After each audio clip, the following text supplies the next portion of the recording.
And that's where we're keeping our focus this morning. The delay in the passage of the 2018 budget of consolidation. Already the president has met with the speaker and the president of the Nigerian Senate to discuss the way forward in getting that budget passed and discussed other issues being washed in the papers this morning. The IGP, the US trip and some other salient issues that the president discussed with the leadership of the National Assembly.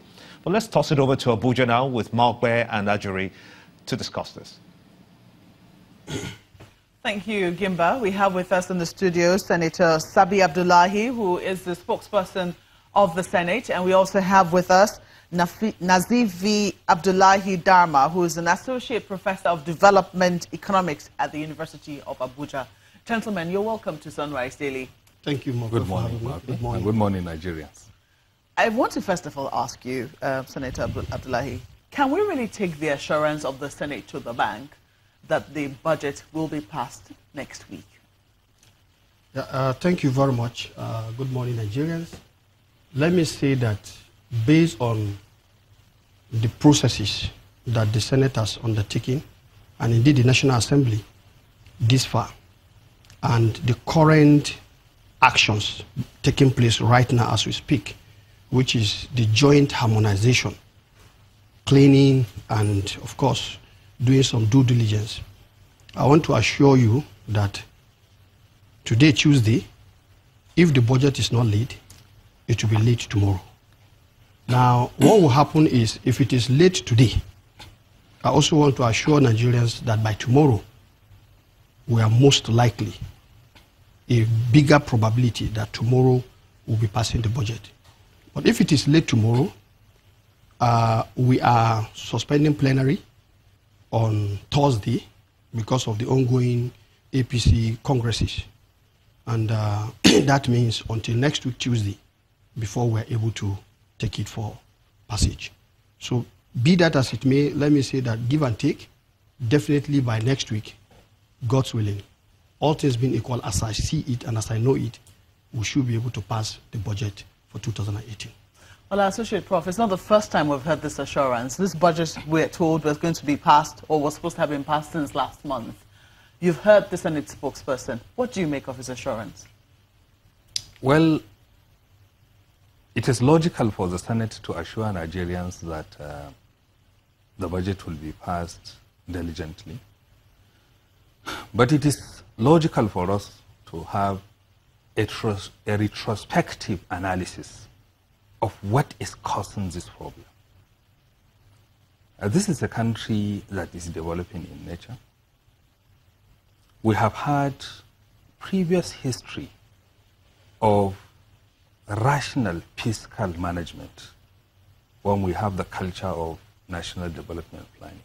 And I think it is logical for us to situate this problem as a manifestation of the symptoms of a disease that is crystallizing now. Prof, we'll take the root of the problem in just a moment, but I want to ask you whether or not you are taking very seriously the assurances that has been given by the Senate President and re-echoed here by the spokesperson of the Senate. Well, certainly if you had what Nigerians have been talking about in respect of the delay and our expectation of them as responsible representatives of the Nigerian citizens, I'm assured that this assurance will be made worst case scenario next week.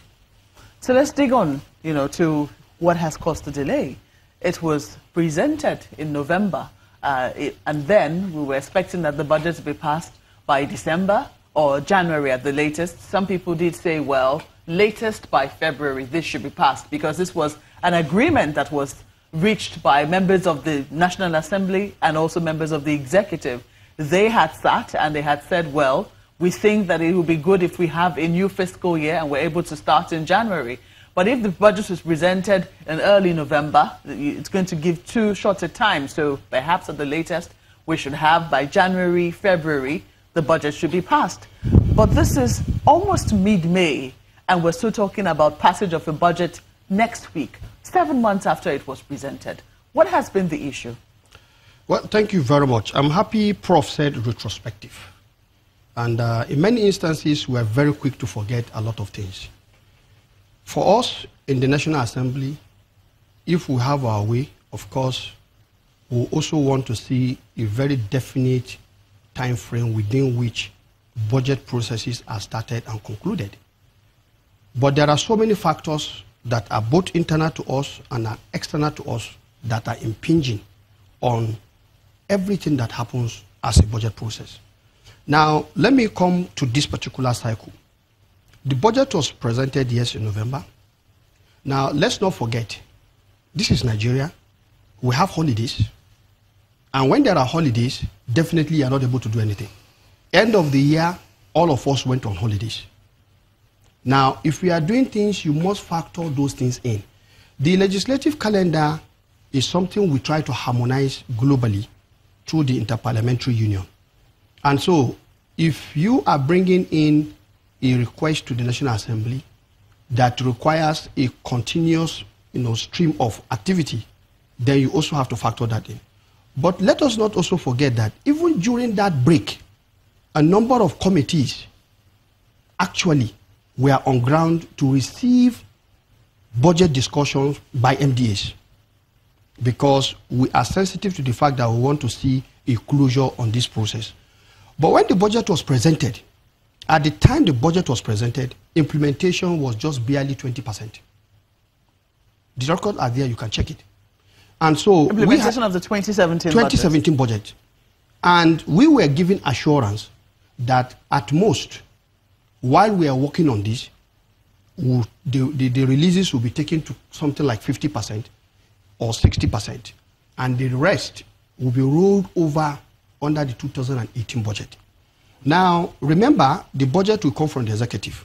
And it is when it comes to us that we'll be seeing the content for the first time.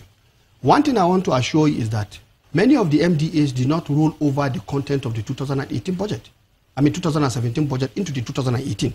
So it means during the process of engagement, all of these issues will be brought to bear.